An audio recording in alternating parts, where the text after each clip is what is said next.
Oi, pessoal. Aqui no canal, né, Materializando BG, um dos quadros é Por Dentro do Assunto, onde eu vou estar dando mini aulas rapidinhas sobre assuntos da engenharia de materiais, né? A primeira aulinha é sobre resinas epóxi em relação à estrutura e propriedades. Resinas epóxis são polímeros termofixos ou termorrígidos produzidos a partir da reação de reticulação entre um precursor monomérico e um agente de cura sobre a ação de calor. Esse calor pode ser o interno, o próprio calor de reação isotérmica ali envolvida no processo da reação, ou pode ser através de calor externo. O mais utilizado é o calor, eu vou colocar essa câmera aqui, é o calor em relação à temperatura aplicada, né? Bom, o precursor monomérico mais utilizado para produzir resinas comerciais é o diglicidil éter do bisfenol A, conhecido como DGEBA. Ele é sintetizado pela reação de epicloridrina com bisfenol A, com proporção de 2:1, formando a bicloridrina de bisfenol A. Inicialmente, na reação, ocorre a adição, né, de hidróxido de sódio, que tem a função inicial de ser um acelerador. Na segunda etapa da reação, ele passa a ter a função de reagente, formando, assim, o diglicidil éter do bisfenol A. Esse diglicidil éter do bisfenol A possui a característica básica de precursores monoméricos de resina epóxi, esses dois grupos terminais, que são grupos epóxicos, que são grupos que vão ser ativados para reagir, também chamados de grupos oxiranos. Se vocês perceberem, é um grupo éter cíclico. Bom, só que tem um detalhe, na preparação de resinas industriais, utiliza-se um acréscimo de iniciador no começo dessa reação, onde faz com que a epicloridrina e o diglicidil éter do bisfenol A competem entre si para reagir com o bisfenol A ainda não reagido.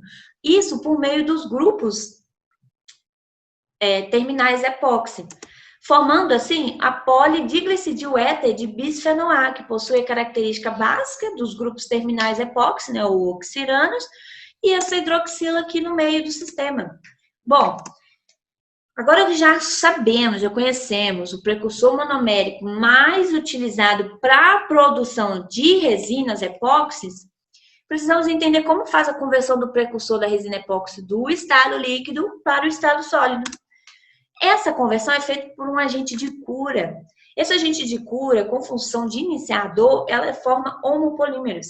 E o agente de cura, com função de reagente, forma heteropolímeros. Os agentes de cura mais utilizados em resina epóxi são divididos entre aminas e anidridos. Só que quando se fala de componentes de alto desempenho por causa da estrutura do anidrido, utiliza os anidridos são os preferidos para ser utilizados, por causa dessa estrutura cíclica, né, desse componente. Bom, só que essa estrutura cíclica faz com que esses anidridos sejam um pouco reativos, né? Então precisa se romper essa ciclicidade desse anidrido. Isso geralmente é feito por um acréscimo de iniciador, geralmente em 1% em massa. Esse iniciador geralmente é uma amina terciária ou uma amina quaternária. Bom, então sabemos que o sistema epóxi é constituído por um precursor epóxi e por um agente de cura, podendo ou não conter um iniciador.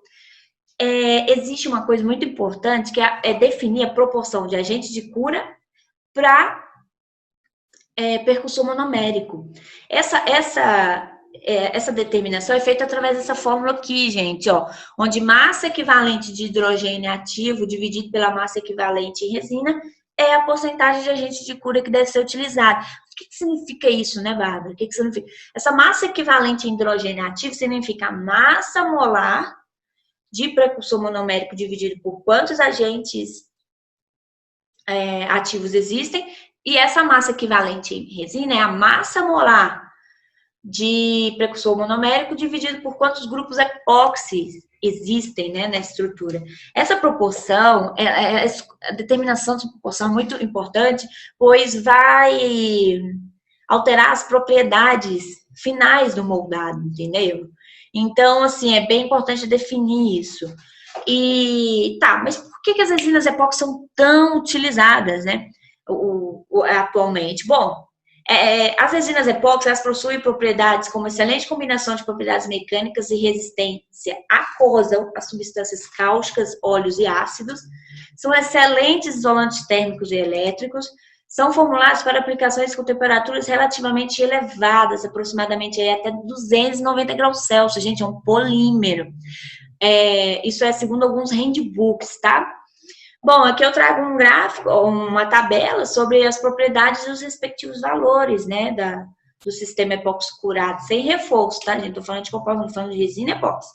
Bom, para aplicações com temperatura aplicada, são ótimos, por causa da condutividade térmica, são baixíssima. Quando você não quer um gradiente de temperatura, quando você não se quer perda de calor nesse tipo de aplicação, as resinas epóxi são ótimas. E a densidade é uma outra propriedade muito boa, que são baixíssimas, por serem polímeros, né? Bom, agora precisamos entender o mecanismo de cura de resina epóxi com anidrido catalisado por amina. Esse mecanismo que eu vou contar para vocês é do Fischer, muito difundida na bibliografia, viu? Então, assim, inicialmente, esse anidrido cíclico é rompido por uma amina, né? Nesse caso, uma amina terciária, formando um ânion carboxílico. Esse ânion carboxílico reage com o grupo ativo epóxi, formando um novo ânion. Esse novo ânion reage com anidrido cíclico rompendo. E assim ocorre o mecanismo de cura da resina epóxi por poliadição. Bom, gente, essa foi a primeira mini aulinha que eu estou colocando aqui no nosso canal no YouTube Materializando. Espero que vocês tenham gostado. Um grande beijo.